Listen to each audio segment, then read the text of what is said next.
A very good morning to one and all. I extend my warm welcome to everyone who is present here today. We look forward for a great webinar filled with knowledge and an insight what MBBS holds for us. I'd like to take this opportunity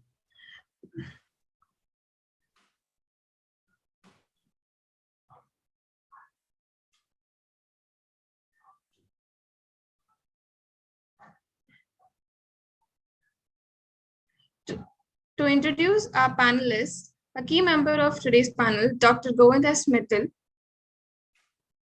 who is a consultant dermatologist and dermatosurgeon, and who is also an alumni from BMCRI and CMC Vellore.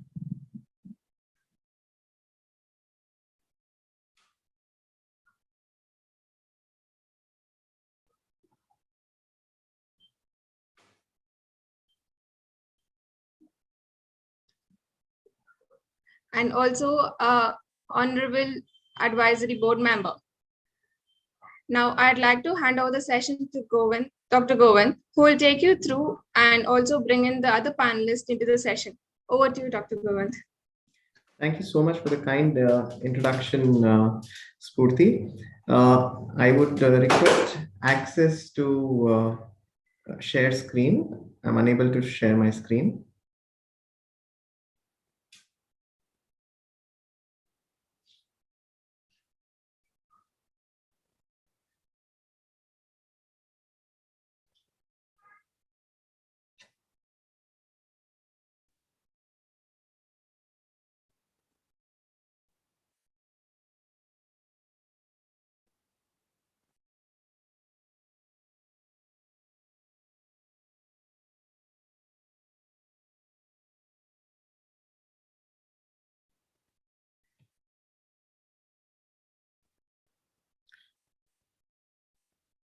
Okay, is my screen visible? Yes, sir, it is visible. Okay, great. Fantastic. Very, very good morning to one and all present here. I'm Dr.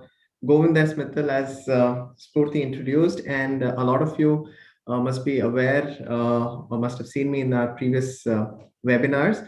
And I'm indeed excited to meet our young medicos students who are just entering their first year of MBBS, attending this webinar. I guess some of their parents would also have joined. So a very, very warm welcome to you this Sunday morning.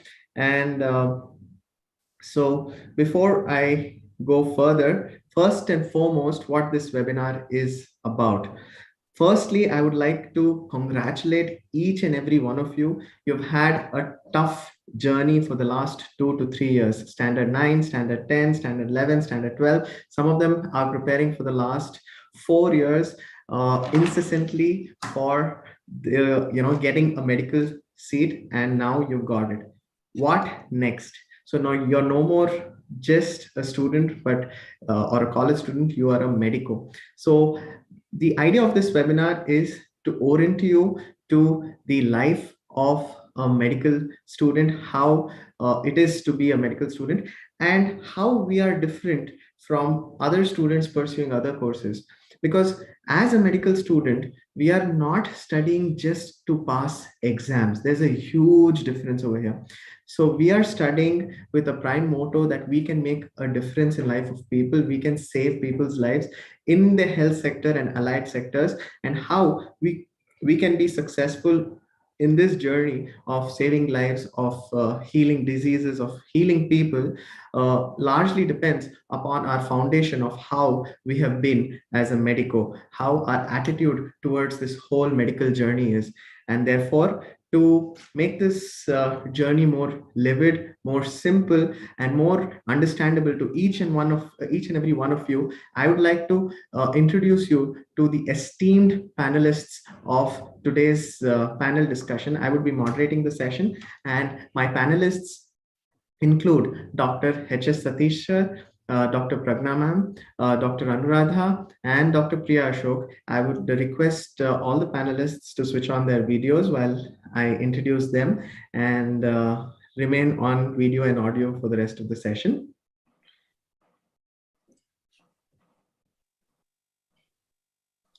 Great. So my first panelist that I would like to introduce is Dr. H.S. Satish sir, who also happens to be my teacher in the past.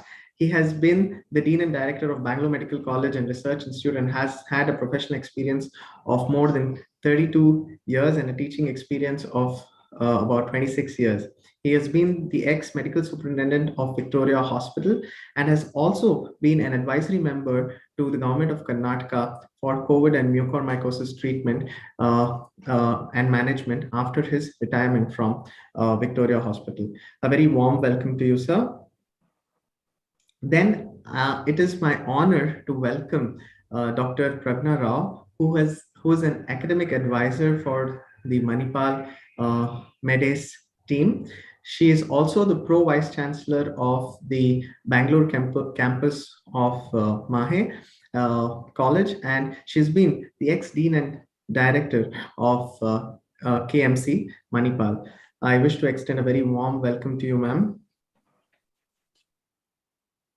And then I have two very young, bright, energetic, and very dynamic doctors whom I thought is very important for them to be a part of this panel discussion, because they can give you a more realistic scenario of what current day life of a medico is. So I finished my MBBS, I completed my internship in 2010. So my knowledge of MBBS and its life is a little outdated. So I thought, let's bring in someone who's still on campus or has just recently been on campus. So Dr. Anuradha is currently completing her internship at Koppal Institute of Medical Sciences.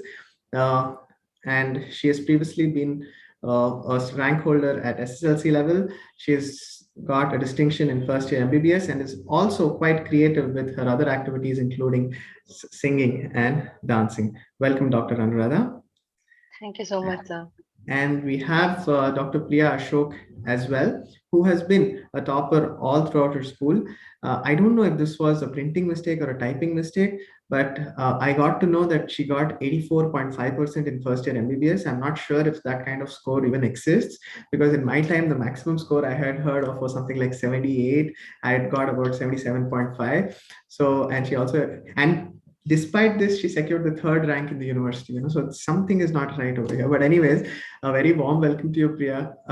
And she's also a physiology gold medal holder. In fact, the matter of fact, even I had got a gold medal in physiology, Priya. And she continues to maintain her stint with distinctions with 77.8 and 77% in second year and third year. She's just completed her final year exam, so we don't know her final year scores yet, but she's also active as a state level throw ball player, and she's quite a bookworm, I guess. She loves reading books and is quite active at social activities as well. Welcome, Dr. Priya.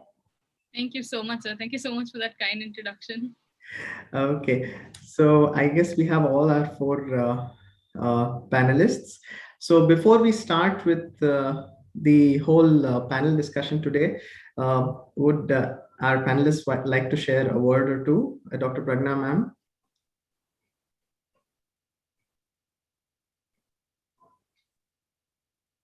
Yes, Dr. Mittal. Yes, so any words of introduction before I start off?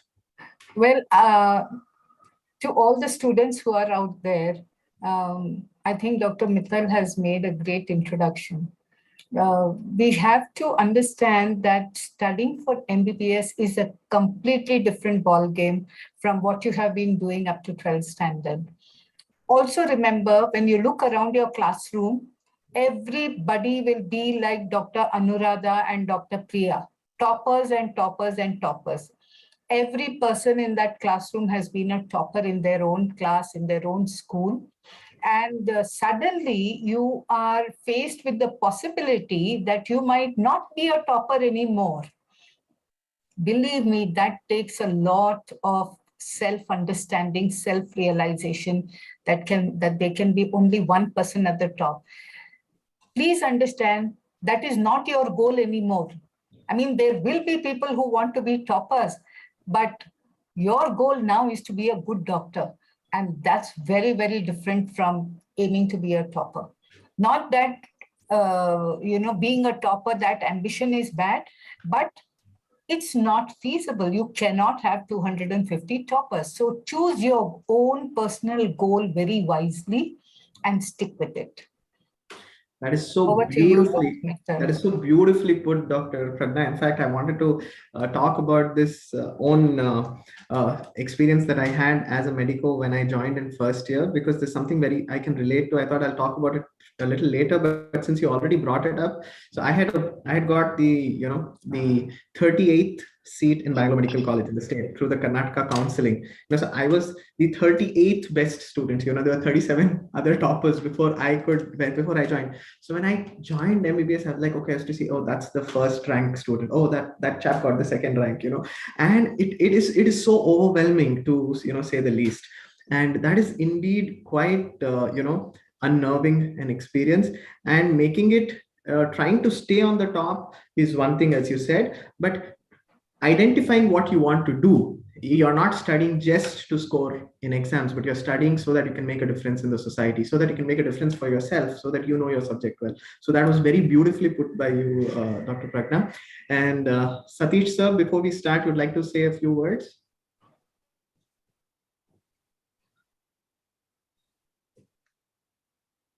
Sir?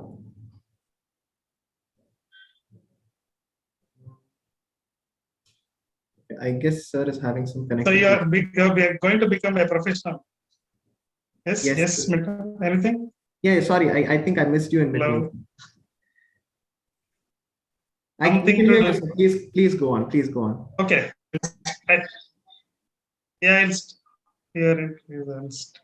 The internet, this thing is unstable. That is the message we are getting. I don't know.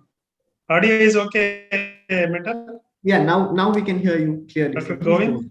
Yes, sir. Please go on. Please go on. We can hear you. Yeah. So there was some audio issue. Yeah. Once again, I welcome and congratulate the students who have got admission to MBBS.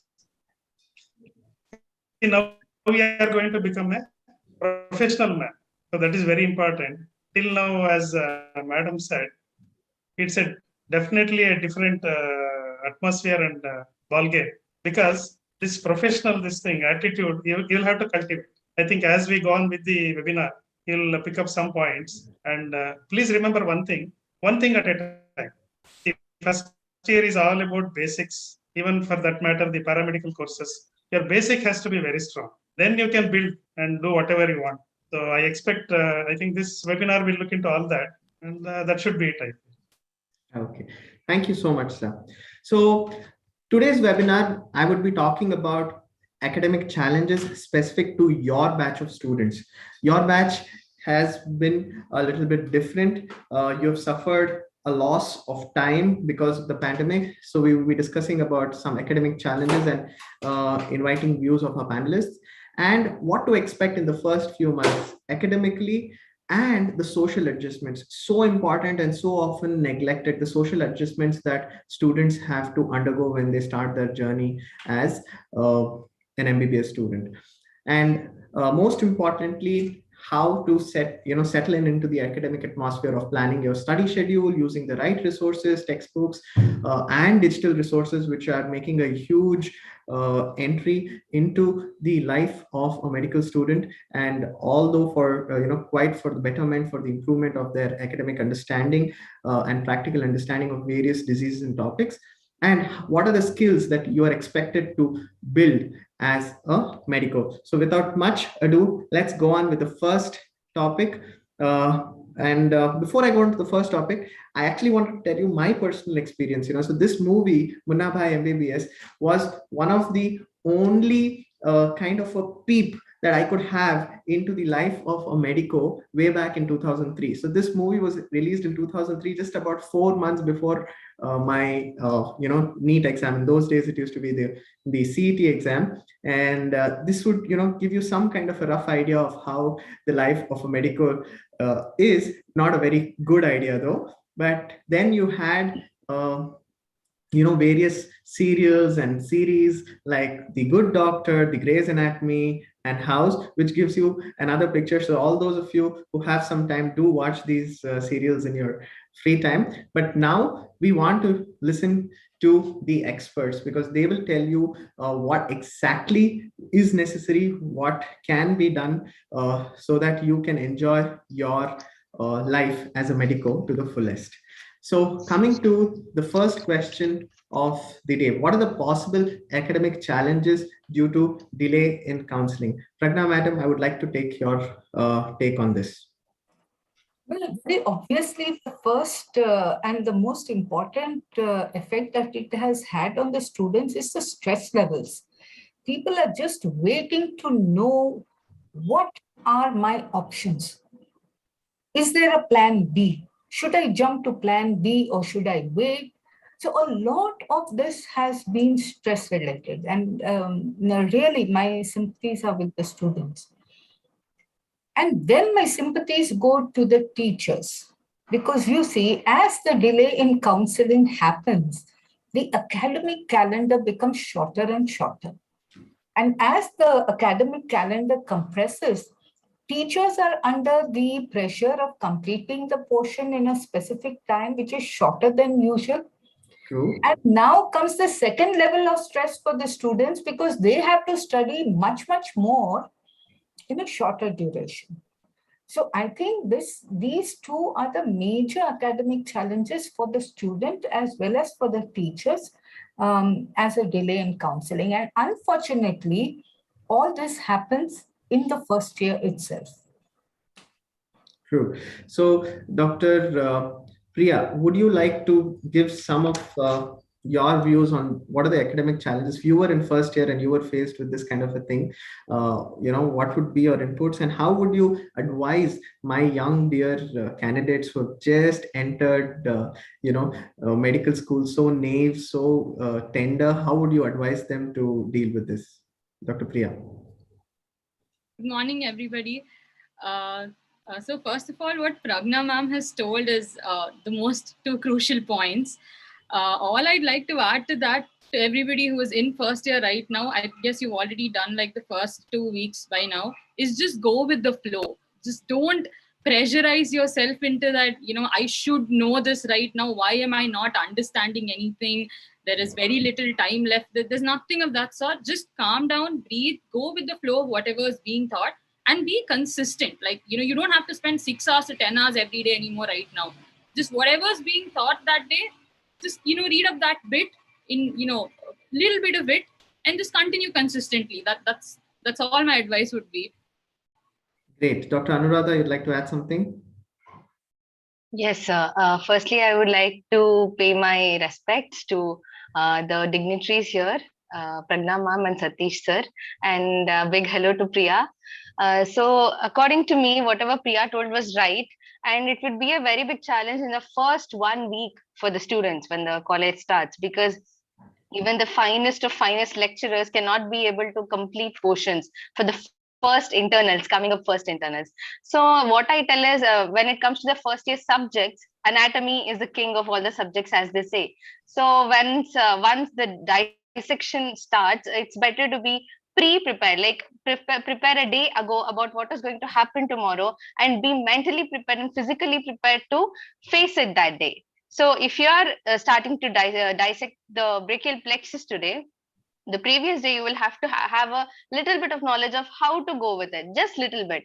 Then there are mentors to help you in the dissection hall anyways. So just little bit of it and you will get through it very easily.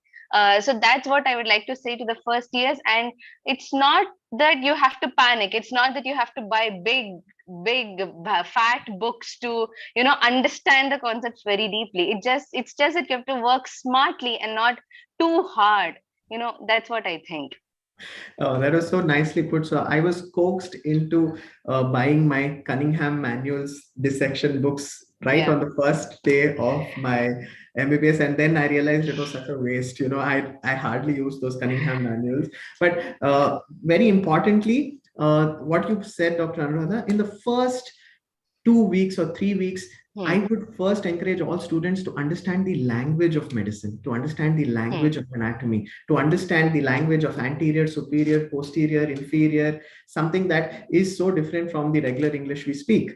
So, because this is going to be your language for the rest of your life, for understanding, for even making clinical notes. Tomorrow, you make clinical notes about a diagnosis, about a condition.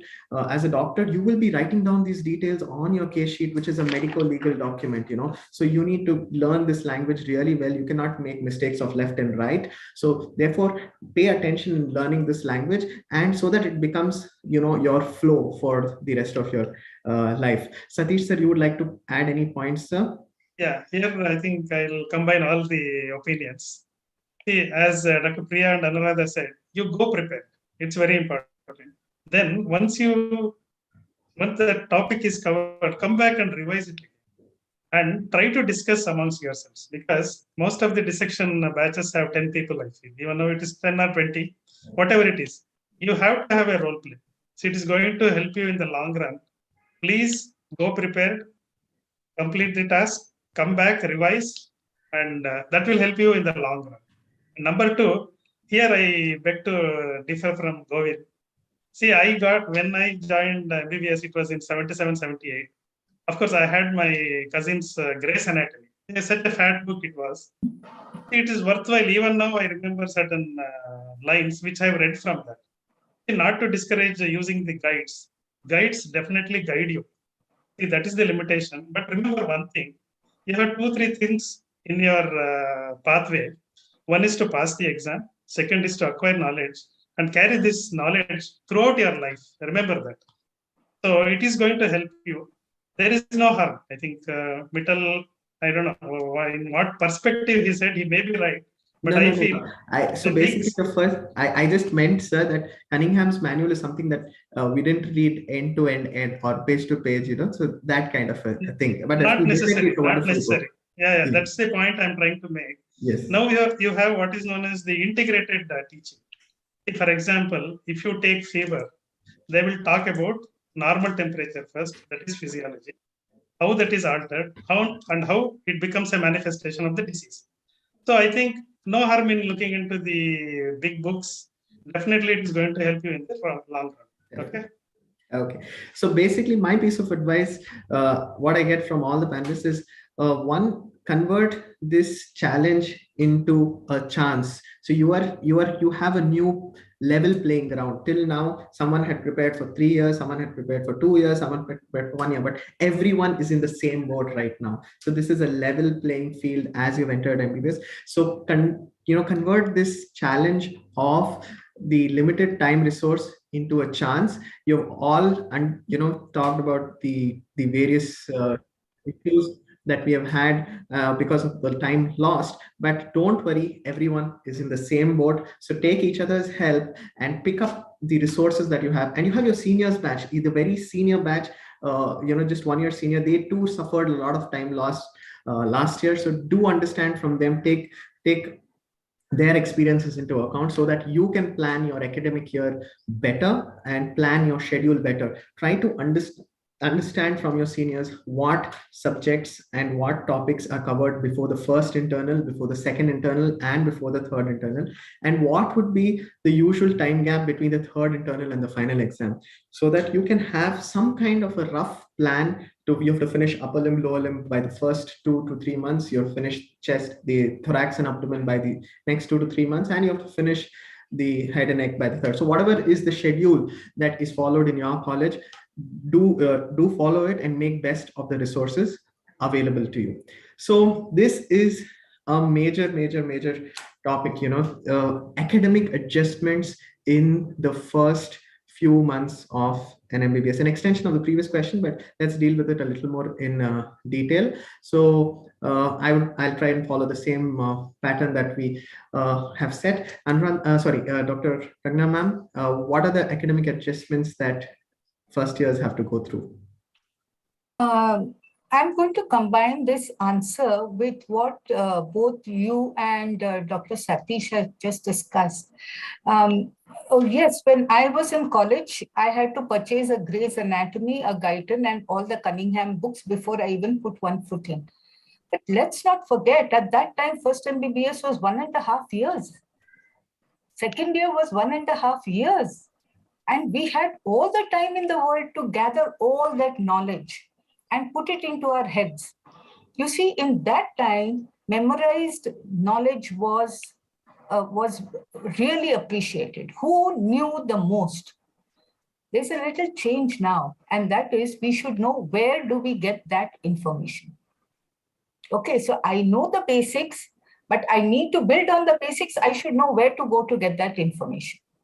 So that is a paradigm shift that has happened. Initially, as a student, I was supposed to know everything.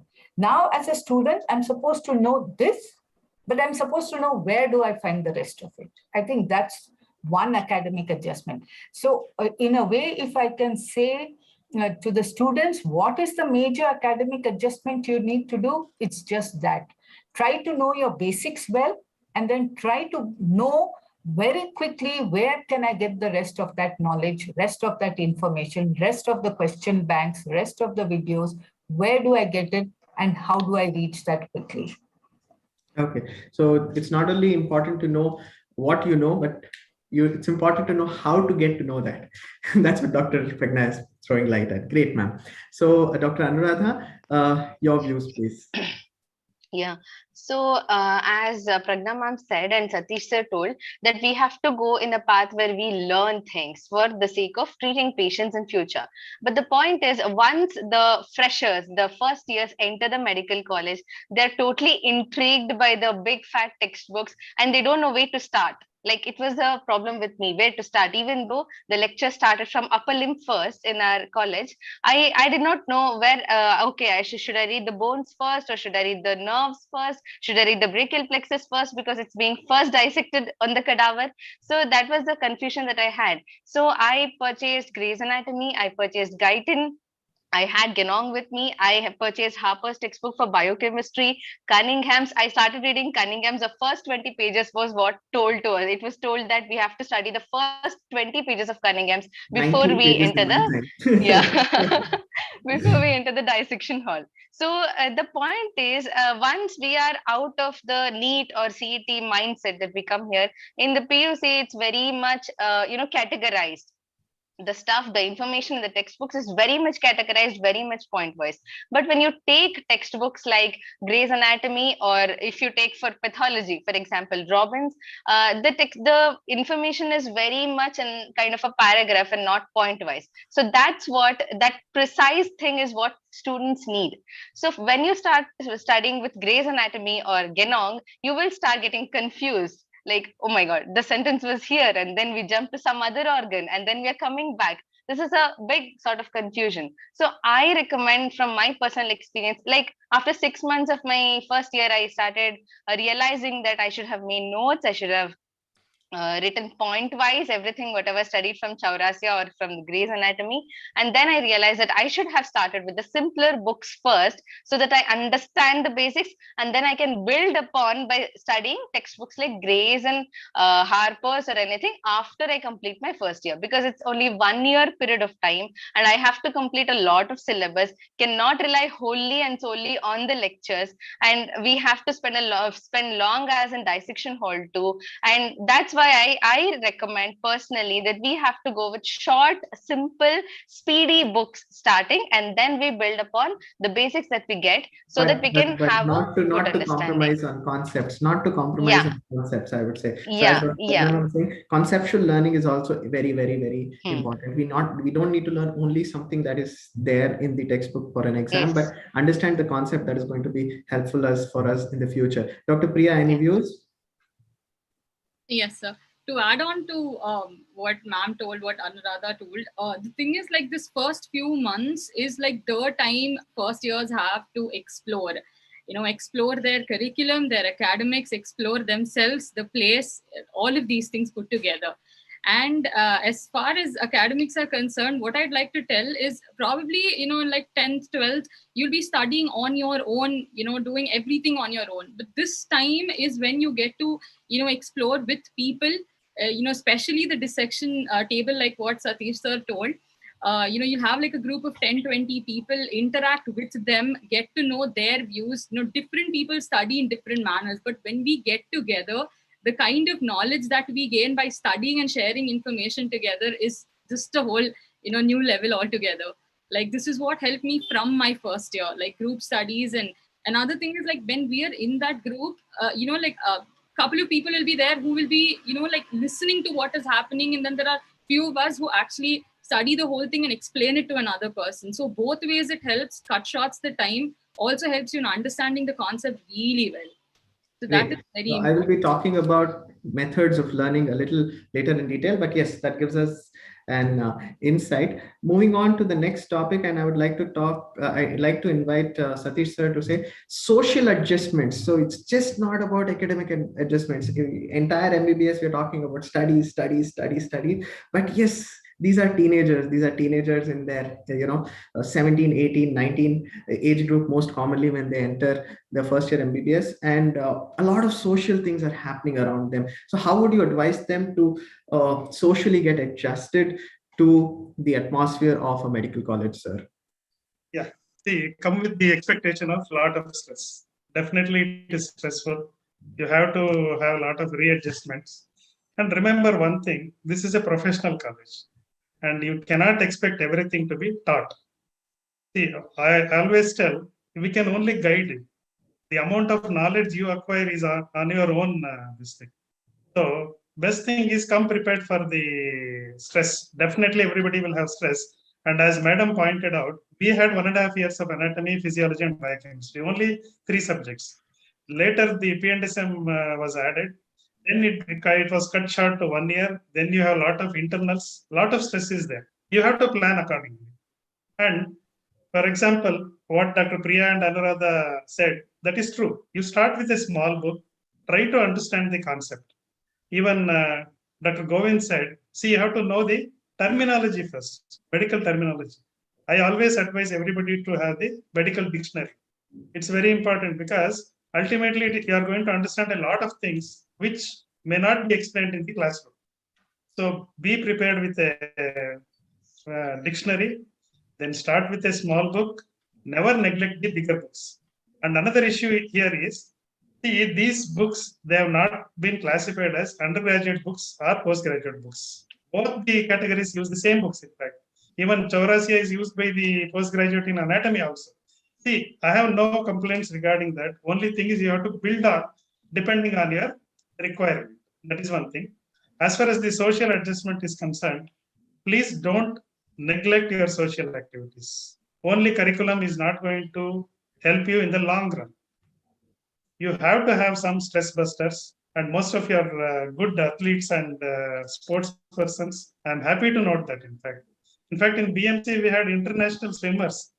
I don't know whether Dr. Govind remembers. My own colleague, Dr. Srinath Srinivas, who's a doctor. He's been an international level swimmer, and he's now even the team doctor for Kings 11 Punjab IPL. See, that's good. That's good. See, nowadays, we had this habit, probably our parents were not exposed much. See, even now I regret that. See, we were good academicians, no doubt, but we had some extracurricular activities like debating, essay writing, sports, which we neglected as soon as we came to medical profession. See, that is bad in the long run. So please balance it. Definitely you need everything. Studying is not the only thing. Please interact with your friends. Keep remembering that 20 people group in the dissection hall, because in the long run, it is going to help. See, when we came to third year, I'll just take 1 minute. See, we used to go to each person's house in a month, rotating everybody's house. So it builds up your this thing also. Please interact with your friends. It is going to help you in the long run.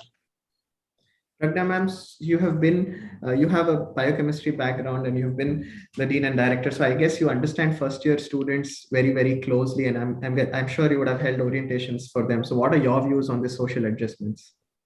Well, during our orientations, I used to address both students and parents. So I used to tell both of them, one thing is sure, homesickness is a huge problem. And allowing parents to call students home over the weekends for festivals, for marriages, for functions is not going to improve it. So please leave them alone. They need time to settle down. They need space. One thing that I also told the students is they're coming in at such an age where they are going to find their own identity. So they enter as a teenager, they walk out as a young man or a young woman. So that distribution is also a personality building time, as well as finding themselves, finding their peers, experimentation. Lot of things are involved, and therefore I always say it's like a huge, in the Harry Potter movies you see this cauldron where everything is brewing. I think in every student, there's so many things happening. You have the academics, you have the social, you have a personality development, you have peer pressure, you have fear of missing out moments, you have social media. I'm telling you, it was easier in our days. No doubt, no doubt. But I guess the current generation is blessed with the resources they have. So so if there are problems, there are ways to tackle it also, and that's problem of plenty actually. That's another issue, true. And Dr. Priya, I guess you're quite intrigued with this topic when I was discussing with this pre-webinar. So you want to throw some light on this, Priya? Like ma'am mentioned, I was one of those people who were totally homesick. The first 1 month itself, I was like, my roommates who weren't from Bangalore, they did not speak the same language I spoke. I would call home and I'd cry and I'd be like, I want to come home. I don't know what I'm doing here. But eventually over the period of time, I started interacting with everybody I knew. I just make it a habit, tell hi to everybody in the hostel, tell hi to even if I don't know that person, I'll just go tell a hi. And I'll just start interacting with more and more people. And, as the days went by, I had a lot of clubs. I got into photography. We had the fest coming up. So we just participate in something or the other, get to know people better. And you realize at the end of the day that all of us are in the same boat, facing almost similar issues. So that way we just get along with each other and have a good time. In addition to all the pressure and the academic part of it. True. So just to summarize, all you young guys and girls, you are facing a lot of physical changes in your body, your system. You've just undergone puberty. There are a lot of physiological changes in your body, psychological changes that you need to address. So if you have any issues, reach out to people around you. It is okay to have a problem. It is not okay to not seek help from people around you. So it is very, very appreciated if you can reach out to anyone whom you feel is approachable, who may give a ear to your problem, because right now you would also be experiencing changes with respect to perceived freedom. Till now you were a high school student or a PU student, and now suddenly you feel like, oh, wait a minute, I'm a college student. This is the time of my life. I have to enjoy my college life. So there's some amount of perceived freedom and liberation, especially if you're moved out of home, and you need to have a sense of direction, a sense of moderation as to how you utilize this freedom in the right manner, because you could have moved to a new city, new town, you're surrounded with different kind of people, and there is cultural changes, there are weather changes, and of course, not to mention food, all of which adds to a lot of stress. So we have already discussed stress, so I will just quickly move through this slide. Yes, sir. 1 minute. Yeah. Yes, sir, yeah, I would like to add one more point. See, yes, most sir. of the colleges have student counselors. Please utilize them, and any of your faculty for that matter. They have all gone through the same process. They have all gone through the same process. Please utilize them. It's going to help you again. Thank you. Very rightly said. So since sir said this point, I will actually tell you my own situation. So we have student counselors, we have psychiatrists, we have psychologists in college, in-house. But as a student, when I had a trouble, I would feel very shy about waiting outside the psychiatrist's room or the counselor's room, saying that, oh, what if my friends see me that I have a problem? I'm waiting outside the psychiatrist's room. I'm waiting outside the psychologist's room. Please come out of this stigma. Please come out of this kind of thinking, because it is okay, but it is perfectly okay to have problems. Just on a personal note, I had this tendency to be a topper kind of a situation, and which brings in a lot of stress. So by the time I reached third year and final year, I was facing anxiety issues, and thanks to my counselors in my college, they really helped me out of it, and I was able to make through my journey of MBBS smoother. So if you have a problem, please reach out to people. And simple things that you can do while handling stress is, don't forget to pursue a hobby. We have creative people like Anuradha here, who's pursuing a hobby. How important is it to pursue a hobby, to be creative in handling stress, Anuradha? Yeah, so I have been into singing since my childhood. So when I entered my first year, obviously it was a new city for me. It was new people from various areas of India coming and joining, and I think the main thing that helped me was a fest. Very early, we had Ganesh Chaturthi celebrations in the campus after we got into first year, and there it got triggered. Like, okay, I need to participate in something. I need to explore and know people, get to know people, how talented the people are in whole of India or whole of Karnataka. So when I got into that, I came to know that many people actually praised my talent, and then that's how I got adjusted to the environment. So when you have a hobby, just display it. Don't keep it to yourself. Don't hesitate from going into the public and showing it. If you are a good artist, like you can participate in painting competitions that are actually held. Like once we used to get into the MBBS in the month of June or July, and then by the time of September, October, there would be a fest or a competition, cultural competitions held at the campus, where it actually helped me a lot. Singing, dancing skills, speaking skills for that matter. If you're going to do anchoring or being an MC for any function like a CME or anything in the college, you have to get up, you have to go and indulge yourself into it. That's how you can get to know people. People will come and talk to you by themselves, and that's how you'll feel very comfortable. Nice. So a very important thing that I would want to add here, moving on from stress to the next topic, is the role of parents, seniors, and mentors. Pragna ma'am already mentioned about how important it is to speak to parents about this. I would encourage all students over here to find a mentor. Okay, a mentor can be any approachable senior doctor from your any branch of the subjects. It can be just your immediate senior. I owe all my success in MBBS to one immediate senior of mine named Dr. Ajay Kasi, who's currently a pediatric pulmonologist in the States. And believe me, all my gold medals, all my achievements is because he showed me the right direction. He told me how I need to study, how I need to enjoy. He would not only give me advice about studying, but if I asked him, hey, which bike should I buy? He would give me an analysis. This is the bike. This is the advantages of this bike. These are the disadvantages of this bike. So he's a wonderful mentor, in all aspects of life that I face challenges. And you need to find that kind of a mentor for yourself who can help you in various ways. Identifying a mentor is very, very, very important. And Dr. Priya, you would like to say anything about mentoring students, about finding a mentor? So the first thing I'd like to start with here is, it's like we all have training programs for leadership skills and stuff, but there's nothing for a mentor as such. And mentorship skills are very, very important because they guide you, and even like 5 minutes of time with a good mentor works great deal for life.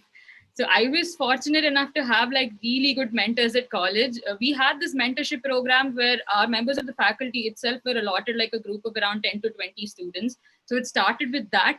And then I was fortunate to meet a lot of seniors on my way and a lot of senior doctors as well who guided me. So their advice goes along a really long way. So the funny aspect I realized, Dr. Priya, is I think Dr. Kishan has been mentoring you in some way or the other. I was the person mentoring Dr. Kishan, and I was the person who held MBBS orientation for Dr. Kishan. So I feel it is very important for us to hand over what we have learned from our seniors to our juniors. So we not only get good mentors, but we play good mentors for our juniors so that, we can do good to them. There's this wonderful lines from a poem called Psalm of Life. I think in shortage of time, I'll skip that, but I would encourage all my listeners to go back and read this poem about a Psalm of Life by H.W. Longfellow. And role of friends and peers. I've put up some photographs. Dr. Pragna ma'am, you would like to say about role of friends and peers? Very, very important. See, I'm very happy to listen to both Dr. Anuradha and Dr. Priya when they spoke about mentoring, and yourself, also Dr. Mithal. See, this is part of the hidden curriculum. The hidden curriculum is what is not taught, but what you catch and learn along the way. Leadership skills, mentoring skills, and all this are taught to you not by teachers, but by friends and peers. So, the hidden curriculum is a huge part of your personality development, and friends and peers and seniors play a huge role in it. So be very, very careful whom you select as a mentor, because it can take you from here to here, and sometimes it can take you from here to here. Okay, so very important, very crucial, roommates, floor mates, dissection table mates, and seniors. I am a firm believer that seniors bring the culture of the college to you. And to me, the role of a senior is very important, very respectful, and must have in any college. Great. So, and that is why I've put up this slide about rotten apples. So make sure you are with the nice green ripe apples and find your set of birds with similar feather, the kind of ideology you believe in, the kind of preparation, the kind of habits, the kind of social characteristics that you believe in, and try to identify similar kind of people so that you get to where you really want to get in life. Now coming to a very next important topic, planning your study schedule and using the right resources, textbooks and digital resources. Dr. Satish sir first. Yeah. See, when we were in MBBS, we had only textbooks and of course the teachers. Now this revolution has come. Digital textbooks, videos. See, they are going to help you in a very big way. Only thing, you should use it with caution, and sometimes, especially even the social platform, be careful, because some of the ideas proposed and propagated, they may not be true to the core. So this is where a standard textbook will help you out. So definitely utilize the digital platform. Definitely it is going to help you. Please utilize it to the maximum, and it's going to help you in the long run. Pragna ma'am, you have been an advisor to the entire MedAce. Your views are invaluable. Please share. What Dr. Satish said is very correct. Standardized textbooks are the bedrock. Learning by the bedside is the bedrock. Teachers are the bedrock, and you cannot go away from this. So when we began to develop a digital platform called MedAce, we said, you know what it should do? It should keep the bedrocks intact. Don't disturb this. But when you want, like what Dr. Anuradha said, simple and very quick ways in which to learn, where you wish the teacher was in front of you but isn't, then you can get into a digital mode. So what MedAce actually does is that it acts like a senior, a peer learner who's helping you to understand a concept very quickly in a language which students use, and tells you, you know what, 3 important questions for this chapter, look through it. I think Dr. Priya or Dr. Anuradha said, dissection, here's a dissection video, look at it before you go to the classroom or to the dissection. Here is a class test. For this class test, look at these notes, or let's have an interaction. So this is the concept behind which we started MedAce. Nice. So textbooks, I think we will come back in time. Most of you know what textbooks to use. So I guess we are a little short of time. So I'll come back in case we have time and during the question answer session. But yes, my simple advice would be, since the time the mobile revolution has happened, right, from 2005, there are a lot of digital resources that are coming up, but you need to identify which digital resource is going to make a difference in your learning, something that is standard, something that is coming out of good trained teachers. So choose your resource very well, because I had very few of them when I was in 2004. Forget a digital resource, out of 150 students, only 7 students had a mobile phone in 2004 when I joined MBBS. But when the revolution started in 2005, 120 out of 150 of us had a mobile phone. And now each and every one obviously may have 2 mobile phones. Some of us may have 2 mobile phones, one for this kind of stuff, but one is for personal stuff, and so on and so forth, or a mobile phone and a tablet. So make use of these gadgets and digital resources to perform better. And before we discuss more on the digital resource of the day, what are the important skills, academic skills to build? And I would like to invite our young doctors to tell my first year students about what are the important skills they need to develop. Dr. Anuradha?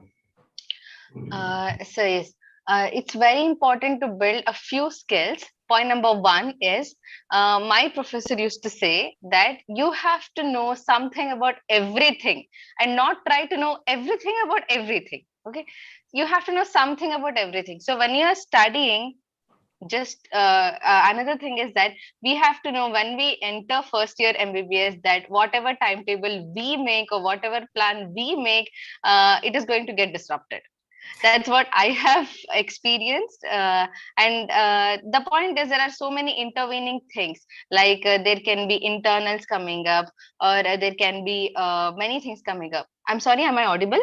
Yes, you go on.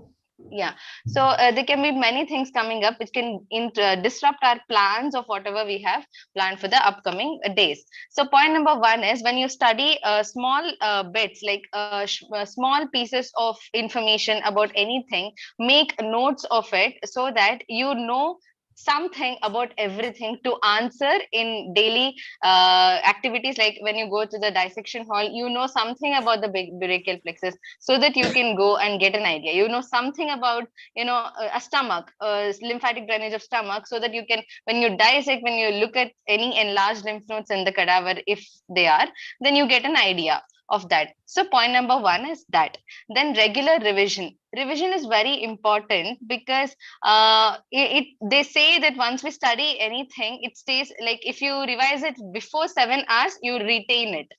You always have to aim at the long-term memory, because at the end of your final year, during your Viva or practical examination, you don't have the whole of time to revise your theory. You don't have all of the time to revise whatever nerve or artery you have studied. It's the long-term memory which is going to help you. So try to draw figures or diagrams which can stick into your mind, and you get that picture, you get that vision memory in the final exam. So when it comes to preparing for Viva, it's a very smart thing to do.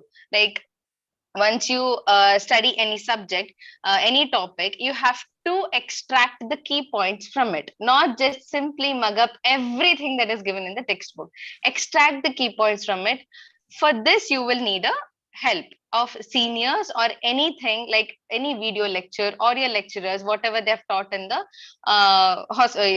lecture hall in your classes. So that's how you have to extract points which are very much important clinically, which can be potential points for asking in exams. So that is how I think we need to build academic skills to actually identify which is important and which can be ignored. Don't just study everything. Great. Dr. Priya, you would like to add something? Yes, sir. So the first topic being making notes. What is important here is that you don't make long, elaborate stuff. We need to understand how the university asks us, questions in the question paper. Because earlier, a lot of my seniors used to be like, you have to fill up pages, write a lot to get marks. But now even the university is very concise in asking questions. So 10 markers, you'll get like 5 pages, 5 markers, you get 3 pages, and 3 markers, you just get a page. And you get limited number of pages also. You cannot ask for an extra book. I used to They're get already scared. numbered and they're there. So it's very important that we also keep it concise. And while making notes, always make it in headings. Like for example, in anatomy, if they ask a certain structure, make sure you start with, this is how my professor taught me. He was like, start with the introduction, tell the location, tell the parts, tell the relations, the boundaries. And then after that, add a note on the clinical relevance of it. Same thing applies for physiology. And wherever possible, right next to the heading, make sure you put in the line diagrams neat and clean. That's it. So that is very important while making notes, because at the end of the day, during the finals, we won't have time to sit and flip through all the pages. A lot of concepts, we will be dependent on the notes. So notes need to be very clear, because you're just going to read that and you're going to write for the exams. So that is one bit about making notes. The second thing about the Viva part of it is a lot of it depends on the long-term memory. So what I used to do is I used to study, I used to discuss with my friends, and that in turn used to help me for the Viva. Because studying one day before is a very, very hectic task. And not all of it is something that we're going to remember. Whatever we've learned throughout the year is what comes handy for the Viva as well. And in addition to this, what I'd like to add is that while preparing for exams, or in general also, never keep any topic for the last minute. Because one day before the exam, even like a minute or 5 minutes of it is very, very crucial. You can finish a lot of things in that. So don't keep anything for the last minute. Make sure that you have, had at least one glance of it, probably during that preparatory exam time. During the time you get to prepare, that 2-3 weeks before the finals, so that during the finals, you're just revising everything in a calm and nice manner. And so one last thing I'd like to add is, for any of these tips, before going on to any of these tips, it's very important that we develop the skill of communication, of knowing the local language, of developing a routine, of being disciplined and being kind and empathetic to everybody around us. These are like very basic values before we even start thinking about exams and Viva and everything else. Like discipline, communication, language, and being kind and empathetic goes a long way. This is something I have learned from my first year and I still follow it. I think that those are the qualities of a doctor that we have to carry always, and being qualities of being a good human. Yes, and I would like to add to it. Like for the Viva, it's not always about what you have studied, the academic part. It also depends on what is your body language, what is the emotion that you carry on your face. Are you tensed? Are you confident? So what I would like to tell is, speak a lot in the class for the first year. Speak a lot, answer whatever questions the lecturers are asking to you. Stand up and answer, so that you get that confidence to face the examiner. You never know who the examiner is. So whenever, even if he's from Jammu and Kashmir, you will be able to face them with confidence when you start inculcating it from the first day of your MBBS. And one last point I'd like to add is that I was privileged to meet a professor who told me this, that for success, you just have three things in, like 33% of hard work, 33% of knack, and 33% of luck and blessings. And that gets you wherever you want to be. So that's how I have gone till long. And yeah, that's what I would advise everybody else as well. I guess smart work and hard work will take care of the luck and blessings as well. Yeah. So Pragna ma'am, any comments from you? I think what Dr. Anuradha and Dr. Priya said are spot on. So I would say, in short, that as a student, you have to learn how to learn. And then you have to learn how to retrieve what you have stored in your brain within 45 seconds, make a quick decision, and then implement it. So as you actually, this is training for you as a doctor. You have the information with you, you have a case in front of you, you put all the points together, you come to a decision with the knowledge that is in your head, and then you pick the right answer. That's exactly what you're going to do as a doctor. You're going to just give the right treatment based on all these inputs. So learn how to learn. So rightly said, madam. This is what I face on a day-to-day basis. Like the clinician, what clinicians have to do is, obviously you cannot tell the patient that I didn't read this chapter, the disease that you have, so why don't you come on another day, kind of a thing. So you have to make sure that you know something about everything what Dr. Anuradha said. See the patient, try to bring in all the knowledge that you have read, and come to a diagnosis and a treatment plan for the patient. Similarly, try to read all the topics that you have, made notes of, made concise, keywords, flowcharts, diagrams, tables, do all of that so that during your Viva voce, it is easier for you to recall and spill out in a structured manner when you're asked about it. So you can't explain something that you don't understand. So make sure the entire year you've given that effort to understand whatever you are learning. And of course, regular revision is important. Satish sir, you would like to say something about the importance of revision, how important it is for students to revise.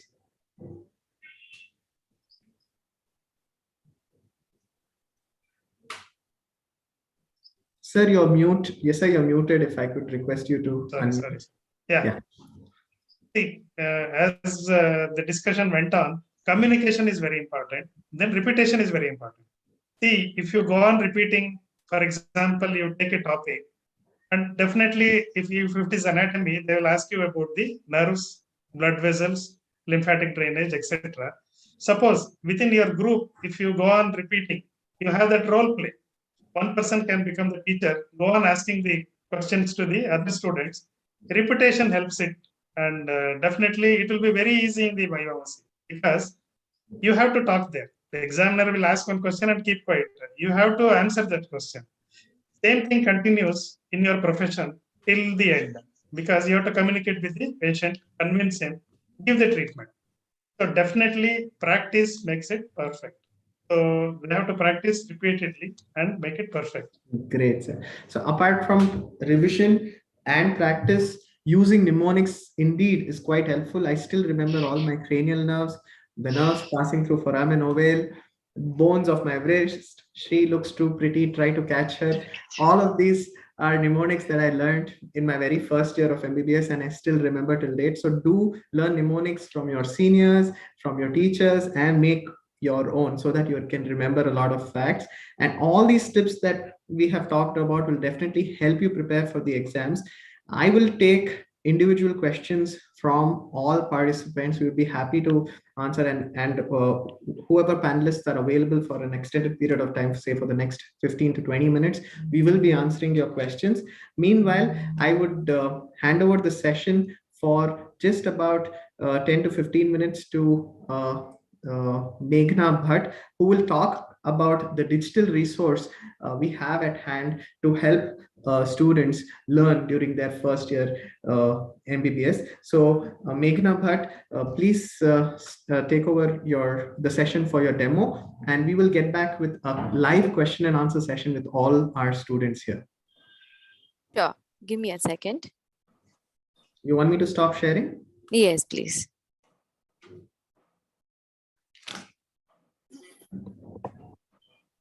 So I request my panelists to stay a little longer if they are not, in a hurry to leave for answering questions.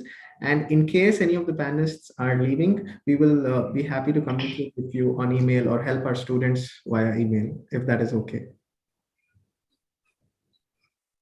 So as Dr. Meghna is setting up the screen, I'd like to tell you a little bit more about MedAce. It has, it's a digital content, a digital resource for students of first year and second year, very much aligned to the CBME curriculum, very much aligned to the tenets of the CBME curriculum, which is integration, early clinical exposure, self-directed learning, a very organ-based, system-based approach, plus the traditional approach of for anatomy and biochemistry. Now, over to you, Meghna. Take it forward. Thank you, Dr. Pragya. So as you can see here, this is the organizational homepage of Manipal MedAce. Here I have both the years, professional year 1 and professional year 2. So under professional year 1, we've divided the 3 subjects, anatomy, physiology, biochemistry, under organ systems. And under professional year 2, we have the general subjects. So under professional year 1, you can also, you can see that we have organ systems over here. Let me show one of the organ systems to give you a better understanding of how the subjects look like. So I click on respiratory system, and this is the respiratory system. Here we have anatomy, physiology, and biochemistry, and something called as a linker video. So the linker video connects all these three: anatomy, physiology, and biochemistry. According to the CBME curriculum, as you have the integrations, our linker video also have integrations. So Meghna, the linker video is the clinical correlation part of the respiratory system components of anatomy, physiology, and biochemistry. So it's mainly focuses on the clinical correlation, the clinical relevance and importance of studying anatomy, physiology, and biochemistry, and how you would utilize it tomorrow as a doctor. Yes. So in MedAce, what all every content that we have is divided into three, called as digital learning, lecture capsules, and question bank. Digital learning is a very interactive and very engaging to the students.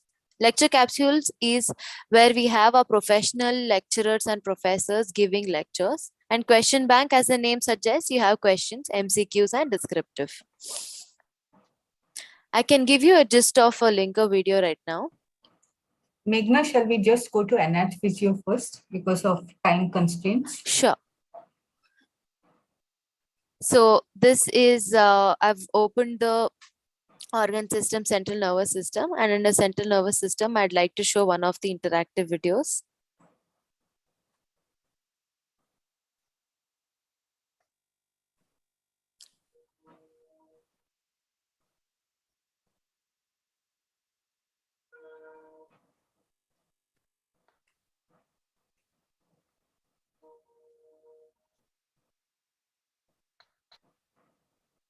As you can see, under digital learning, it's very engaging and the student continuously has to engage himself.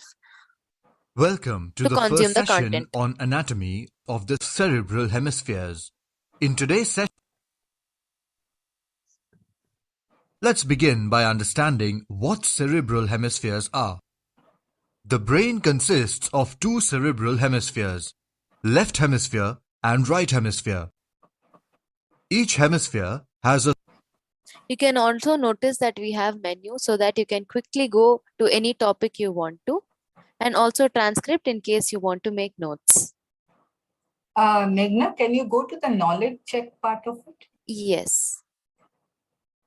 Knowledge checks are very small question answer sessions which are inbuilt into the content so that while you're studying, you can keep testing yourself to see how well you have studied that content.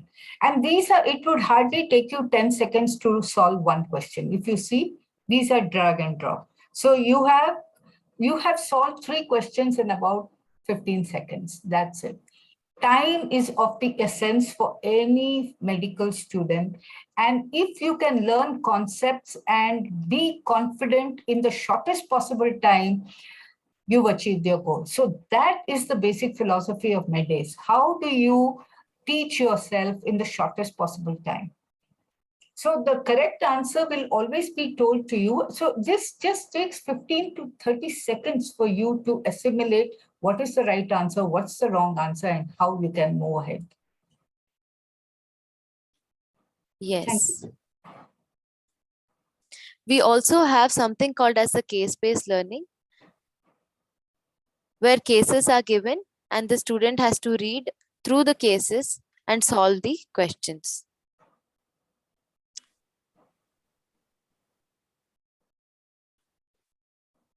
As you can see here, a case report is been given, a clinical history of a patient is given.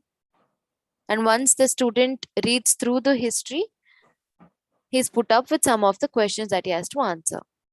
So once again, these cases are written especially for first year MBBS students and second year MBBS students. So they are not the type that clinical cases that the students would of final year would see.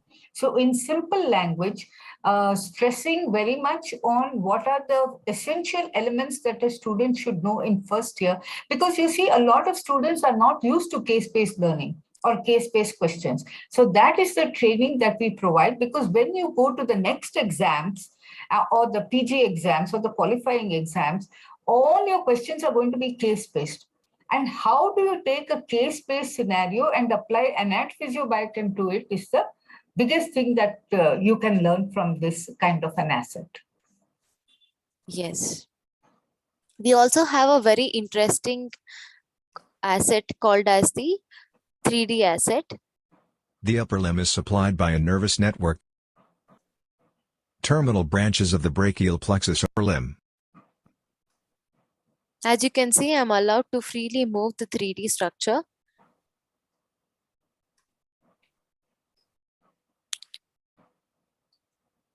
And see the major nerves of all the upper limb. We have a lot of x-rays. We've got, I think, more than 100 x-rays of the upper limb, lower limb, of the skull, of all the soft parts, so that students relate anatomy to x-rays.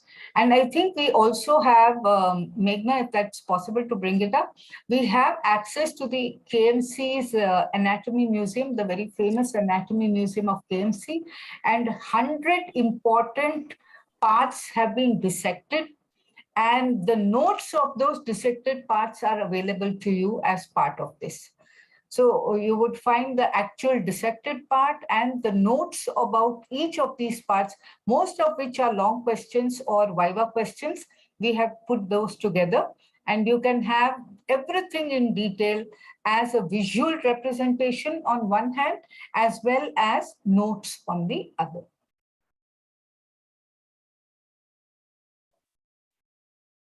Yeah, thank you, Meghna. Yes. We also have dissection videos that I would like to show, one of the dissection videos. These come under lecture capsules. The thoracic cage. Now, the thoracic cage is bounded and their costal cartilages. Now, this is the thoracic inlet. The thoracic inlet has a boundary anterior. On either side, we have the lungs, and in the center, we have a part is on the surface. It is not covered by pleura. So this is the cardiac notch on the left side. Now, then it extends, the pleura Meghna, I think we've had, Yes. because of time constraints, I think we Sure. can stop now, hand it back to Dr. Mittal. You could probably give them how to find this on the website, or what's the link that they can use? Yes, please use the link Manipal MedAce, www.manipalmedace.com, and you will be directed to the MedAce website.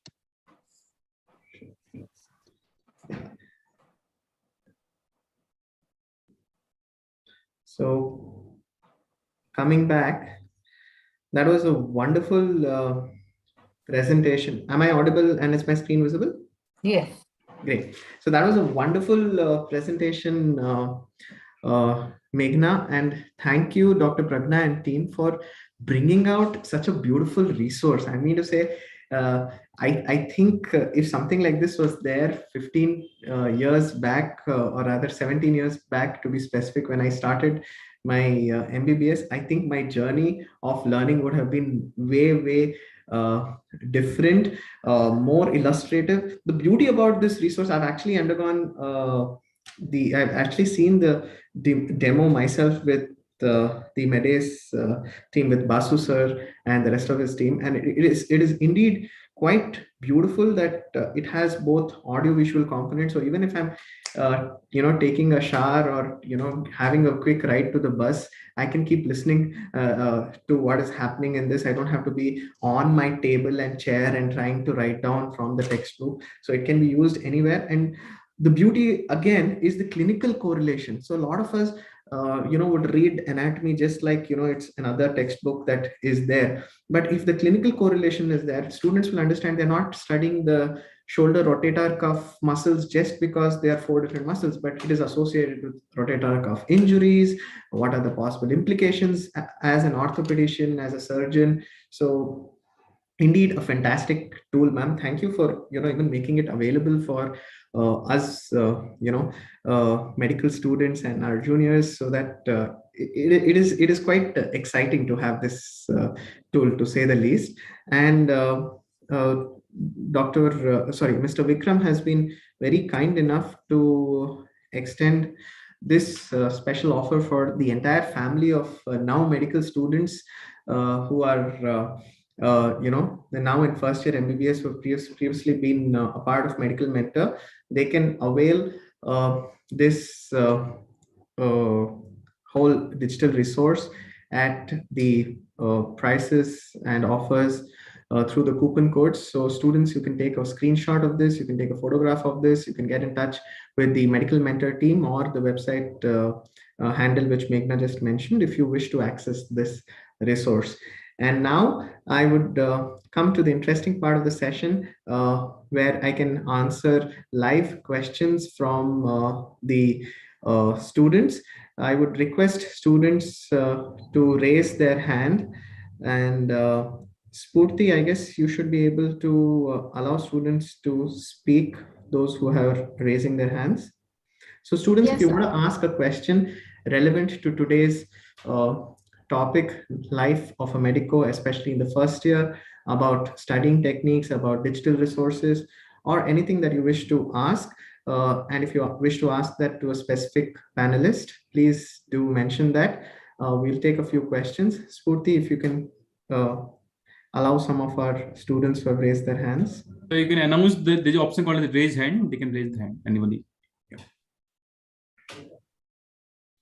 So please use the raise hand option on Zoom to ask your questions. Or you can allow Janvi Yadav. Janvi Yadav. Janvi, you can unmute yourself and raise your question.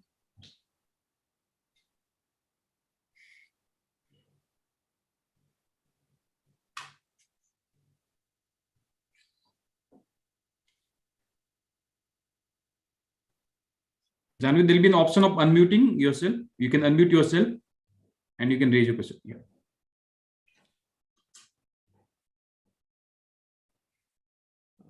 I guess we can try the next person. I think Janvi is having troubles. And we also have a few questions in the chat, sir. Okay, just a second. Somebody is asking for the trial version. So Dr. Rao, can you explain about the trial version? They're asking, do you have the trial version as well? Good afternoon, sir. I would like to know about how we can prepare for the competitive exams like next, or if you want to go for USMLE or PLAB. Okay, Janvi, I would be happy to help you with this question, but I feel one that's a little out of context with respect to today's discussion. You definitely need to prepare for your next, but I first feel that you need to be prepared for your first year MBBS, and probably at the end of first year MBBS, right from your second year, you can start thinking about next and USMLE. You can reach out to me. I would extend my email address and guide you further on this. But today, let's be a little specific about the topic that we have at hand. If that's I okay. just have one more question. Yes, Janvi.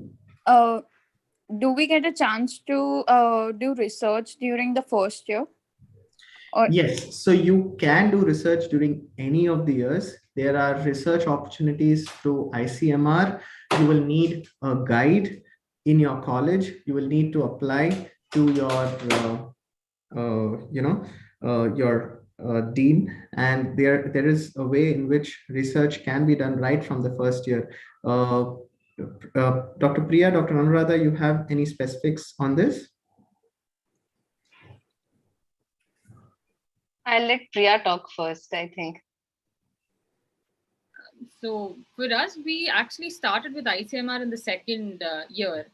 And I think a lot of us actually took up community medicine in the second year itself as our topics. So we'd get a guide who would be one of the professors, and we discuss one of the topics that we would like to do a research on. And ICMR usually has guidelines, by so-and-so date, probably in the beginning of Jan or something, you have to submit the first lot that details about the project, and then it gets accepted or rejected. If it does get accepted, then we carry forward with it. So yes, the answer to your question is research can be done. ICMR is one of the ways you can do it. Get in touch with your college professors. There's something like a proposal that you need to submit. There will be an ethical committee clearance on that, and then you need to submit it to ICMR, and they may accept it or reject it. Dr. Anuradha, anything else you'd like to add? When it comes to me, I think I had an opportunity to go with two things: community medicine and forensic medicine for research in ICMR topics. But I personally chose not to do it because there was already a lot of stress in the academics, and I had plans of exploring more in the extracurricular activities like sports or culturals, and so I thought I should channelize my time to my academics and that first, and then later think about research things. I do have big things in mind, like I like to research upon the unification of different kinds of medicine, which is actually a very big topic which cannot be done at this stage. So Yes. I thought Anyways, we're discussing at a first year level, so I guess that that's answers why I Annie's thought I should do it. question. Thank you, Anuradha. Next question. There was a yes, Dr. Pragna ma'am, if you can, there's a question on the trial subscription. Can you please help us with that? The details are in the chat box, so that if you look in the chat box, you will find where you can have access to a very free trial version for 14 days. And you can use MedAce across mobiles, tablets, as well as your laptop. That is a huge thing. My question would be, is there any problem if I have an iPad or an iOS? Is there any problem, or the accessibility is the same? Accessibility is the same. We believe that anatomy structures especially are hardly visible on a mobile phone, which is why we have given access on a larger desktop or a laptop screen. Wonderful. So across laptop, desktop, iPad, tablet, and mobile phone, all of the content is accessible. Yes. Fantastic. Great. Next question, please. So there's one question on I think Mr. Nishkrit has asked about dissection. Should we have to dissect by ourselves or just observe the dissection and then learn? So this is actually a pretty interesting question. This is day one of dissection itself. It's always good if you pick up the scalpel and start dissecting. Usually it goes in, roll number wise, for your table. But it's always good if you pick up the scalpel and do it on your own. There will be someone to guide you, of course, but there's no point in getting scared about, okay, am I going to cut this vessel? What is somebody going to tell? What happens if this nerve gets cut? There's no point in standing in one corner and observing, because you will not understand anything. You have to go there, do it on your own, learn it. And if you make mistakes also, it's absolutely fine. And I would like to add to it. When I was in the first year, my anatomy professor was Dr. Ramaya. Most of us would know him. He wouldn't let us wear gloves in the dissection hall. He would encourage us to touch the structures with bare hands and feel for them, feel for the artery, feel for the vein, how collapses the lumen, how is the nerve. No, it is good if you do that. Don't think about how your hands are going to stink later. Wash it thoroughly. But it's better we do it ourselves. We take the opportunity to do it and, feel the structures very nicely. So that later, when you palpate structures in your clinics in second year, third year, when you actually go on to do a surgery, it will be very useful to you. Nice. Definitely. So anatomy is something that you should not miss. Dissection is something that you should not miss even a single class. I had 100% attendance in my dissection hall. The reason being, I was always scared. What if I miss this particular part, dissecting this particular part and how it looks? And I cannot come back to dissection hall when I'm in second year, third year, or final year. Even if you really want, you'll have to really make efforts, speak to your juniors, speak to professors to come down and see that dissection. So one, make sure you attend your dissection classes really, really regularly. And two, combine it with the digital resource you have so that you can understand it better. So what you've seen in the dissection and what you're seeing on your videos and stuff like that, you can make better sense out of it. So Spurti, next question, please. Anyone is raising their hands, or we can go to the questions in the chat box. There is a question. Yes, Spurti. Shall I unmute few students? Sharath and Akhil have raised their hands. Yeah. Mr. Sharath, please go on with your question. Sir, my doubt is bone set completely compulsorily required in first year MBBS? Compulsorily. It is very It much is. important. So please get a bone set. It is best that you have one for yourself. You can, use it even in the middle of the night, anytime you're reading anatomy, a particular topic, you want to, think about the bone that is there, so don't rely on, okay, I will use someone else's bone set that someone else may not be willing to share with you at that time. Or if there is, only having a digital resource for a bone is not a very great idea. You need to have a bone set with you during your first time. You can take it from your seniors. I'm sure there'll be a lot of people who will be ready to give their bone set, the bone set that they used for you to use, and you can hand it over to your juniors. Dr. Mittal, I'll just come in here. Yes, as ma'am. far as bone sets are concerned, definitely every student should have their own. What about histology slides? For example, you can't own a microscope and all the histology slide set, but you can do that digitally. Yes. So that is something our digital access would be so beautiful to have and access to all the time. We used to rely on diagrams and photographs. We used to struggle to take a photograph through the mobile phone into the microscope, but now everything is available on a digital resource. That's so nice. So after Sharath, we have Ajit who can raise his question.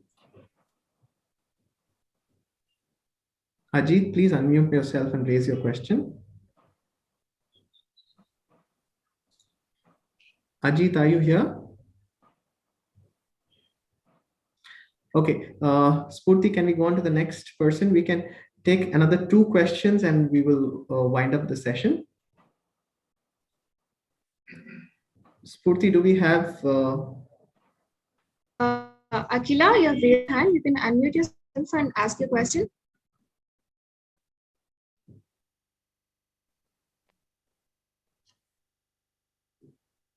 Hello, sir. Hello to everybody.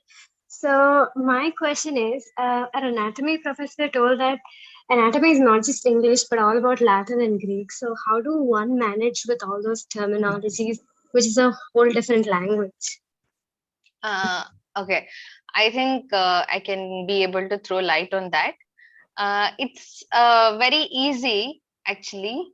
Like my professor would tell me, for the beginners, for terminologies like abduct, adduct, supine, prone, he would give examples. Like supine is asking for money. Prone is, giving money, like that. Okay, adduction and abduction, the way you hold a book under your armpits, it's adduction. And then when you do free exercises, it's abduction. So he would give examples of football players for good dorsiflexion and plantar flexion.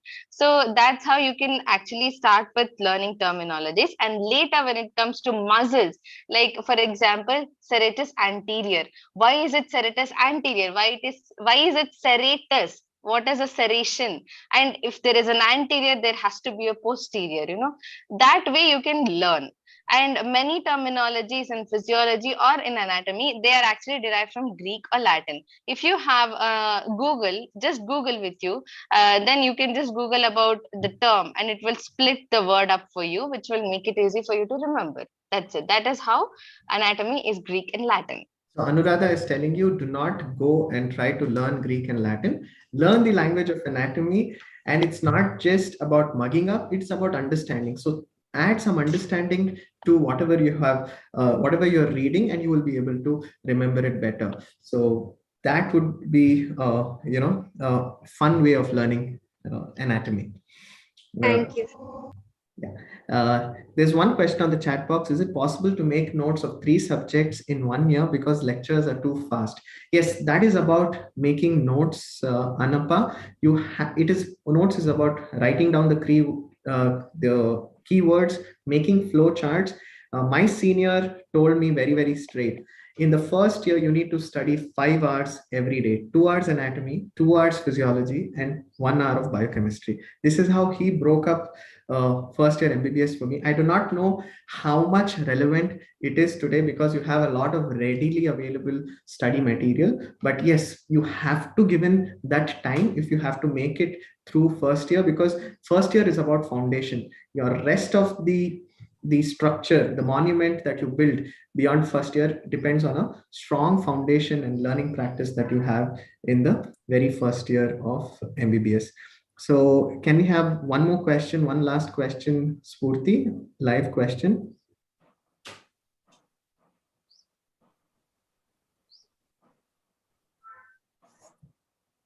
Sudhan, I have allowed you to speak. You can unmute yourself and ask your question.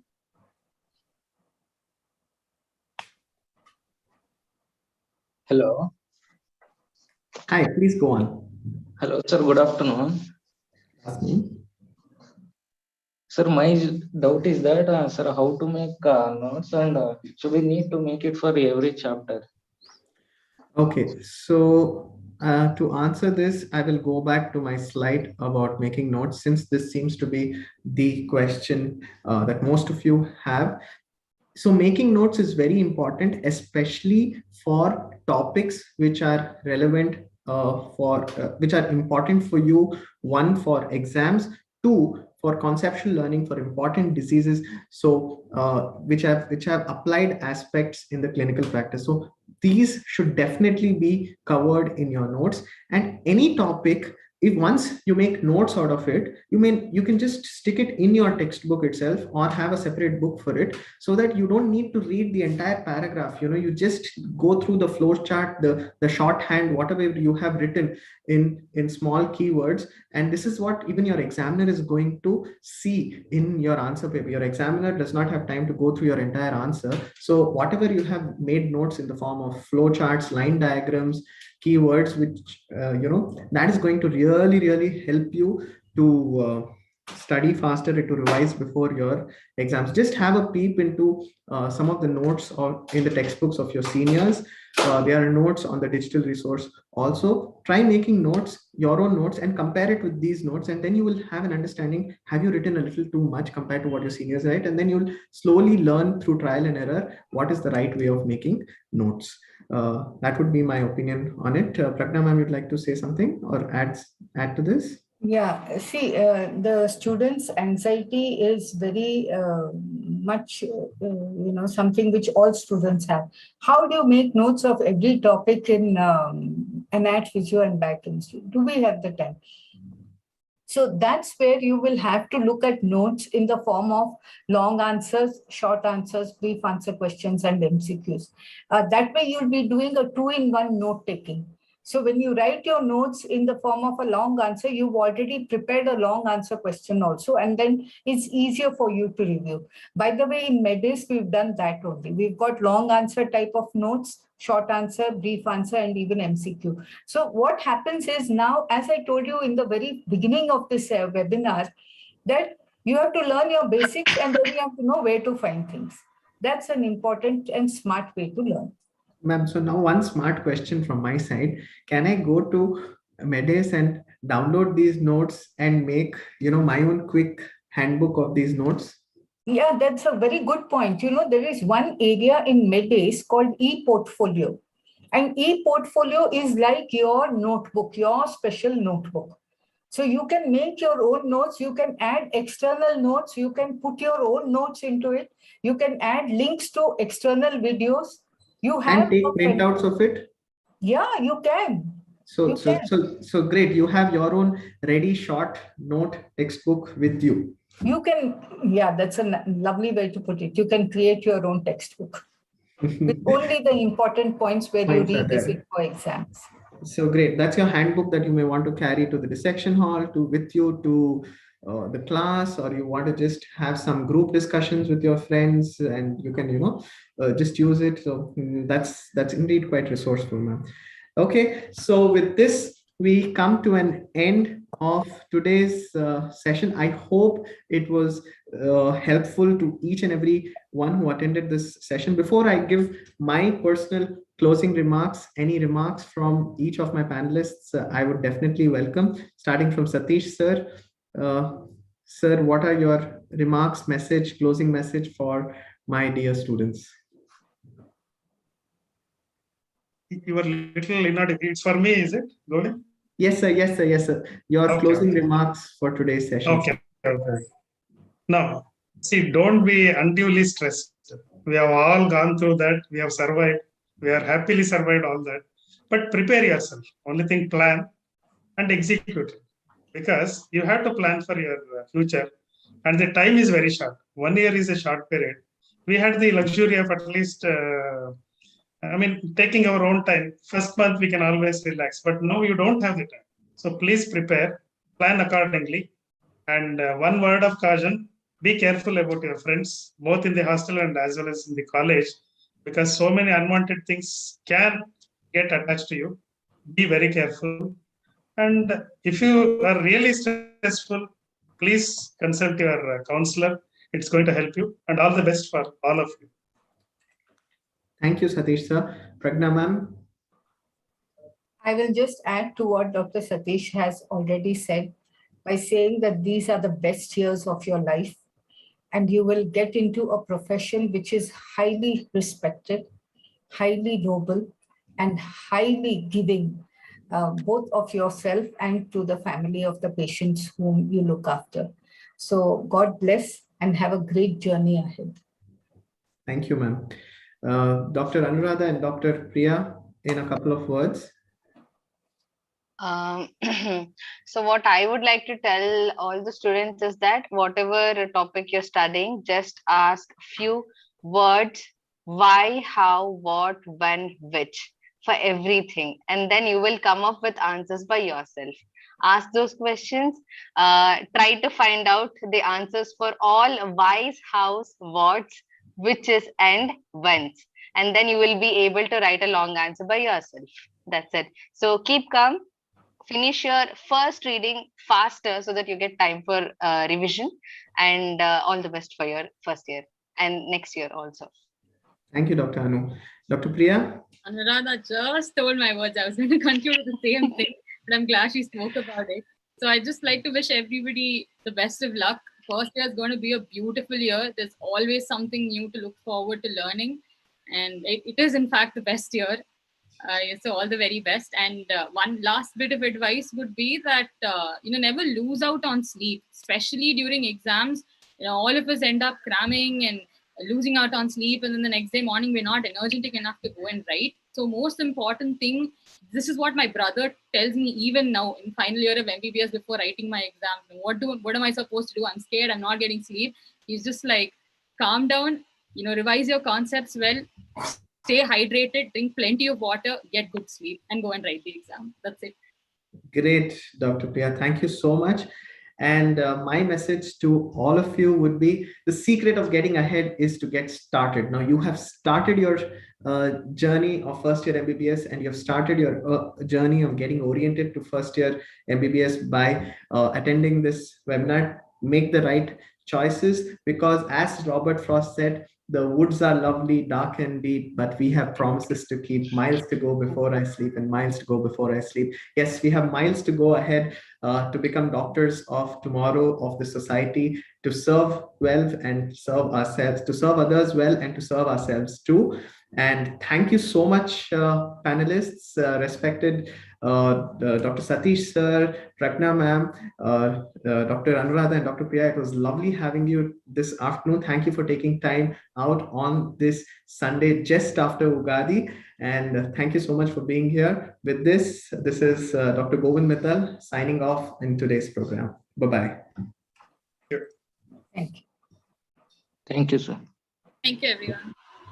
Thank you. Yeah, thank you.